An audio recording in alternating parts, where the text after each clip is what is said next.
নামাজের শেষ বৈঠকে এই ছোট্ট দোয়াটা না পড়া পর্যন্ত আপনি কখনো সালাম ফিরাবেন না।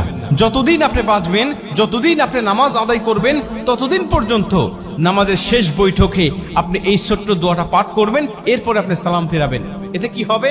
প্রথমত আল্লাহ পাক আপনাকে ঈমানের সাথে মৃত্যু দিবে।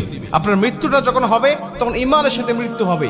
আর কোনো ব্যক্তির মৃত্যুটা যদি ঈমানের সাথে হয়ে যায়, ভাই, ওর দুনিয়ার জমিনের কিচ্ছুর প্রয়োজন নাই।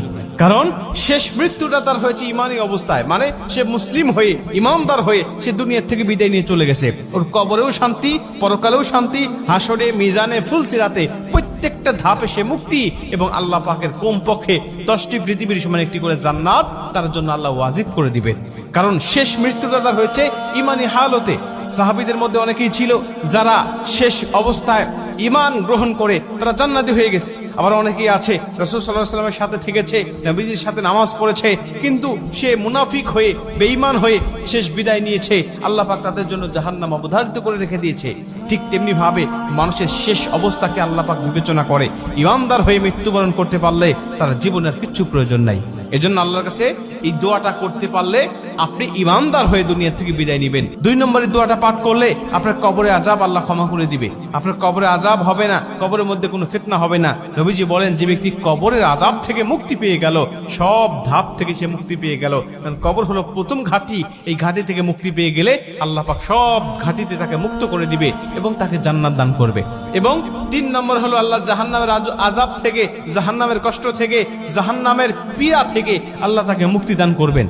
এবং 4 নম্বর হলো দাজ্জালের ফিতনা থেকে আল্লাহ পাক তাকে হেফাজত করবেন। ভাই, দাজ্জালের ফিতনা হলো পৃথিবীতে আদম আলাইহিস সালাতু ওয়াস সালাম থেকে শুরু করে নিয়ে আমাদের নবী মুহাম্মদ রাসূলুল্লাহ সাল্লাল্লাহু আলাইহি ওয়াসাল্লাম পর্যন্ত যত নবী রাসূল এসেছে, সমস্ত নবী রাসূল এই দাজ্জালের ফিতনা থেকে তার উম্মতকে সতর্ক করেছে। সমস্ত নবী রাসূল তার উম্মতকে বলেছে, দাজ্জালের ফিতনা নামক একটা ফিতনা দুনিয়ার জমিনে আসবে। এত বড় ফিতনা দুনিয়ার জমিনে আর কখনো মানুষ দেখতে পাবে না। এত বড় ফিতনা মানুষগুলোকে বেঈমান বানিয়ে ফেলবে মুহূর্তের মধ্যেই। আল্লাহ তাকে কিছু অলৌকিক ক্ষমতা দিবেন, আল্লাহ পাক তাকে কিছু অলৌকিক ক্ষমতা দিবেন ঈমানদারদেরকে যাচাই করার জন্য। তখন এই দাজ্জাল এসে দুনিয়ার জমিনে তার অনুসারী আর অনুগামী করবেন মানুষগুলোকে, বিভিন্ন ক্ষমতা আল্লাহ তাকে দেখাবেন। ওই ক্ষমতাগুলো মানুষগুলোকে দেখিয়ে দেখিয়ে সে পথভ্রষ্ট করবেন।